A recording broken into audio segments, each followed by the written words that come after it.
एक गांव था, नाम था रोहिणीपुर। बहुत ही सुंदर और खुशहाल गांव था। वहां के लोग बहुत अमीर और दानवीर थे, लेकिन उस गांव में छिपा था एक बहुत गहरा रहस्य। हर किसी को उस रहस्य के बारे में पता था, पर कोई बोलता नहीं था।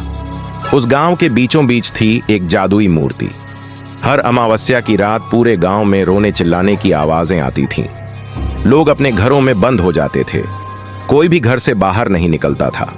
और फिर अगली सुबह उस मूर्ति के पास मिलती थी एक कटी हुई लाश, और उसके बगल में होते थे बहुत सारा सोना। कुछ लोग कहते थे कि वो चोरी करके भाग रहा होगा, तो कुछ कहते थे कि यह एक श्राप है जो हमारे पूरे गांव को लग चुका है। एक दिन फिर शाम के समय भी एक लाश मिलती है।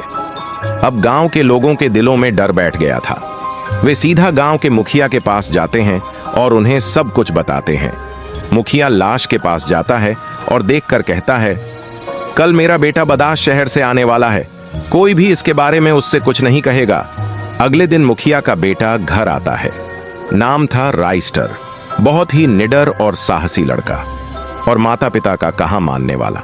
एक दिन मुखिया किसी काम से बाहर जा रहा होता है, तो वो राइस्टर से कहता है, बेटा अब इस पूरे गांव की जिम्मेदारी तुम्हारे कंधों पर है।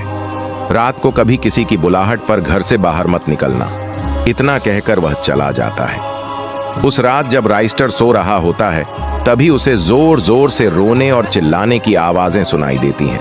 वह अचानक उठता है और खिड़की से झांक कर देखता है। पूरा गांव शांत होता है। अब उसके मन में और भी जिज्ञासा जगती है, आखिर क्या है बाहर जो पूरे गांव को इतना डरा रहा है।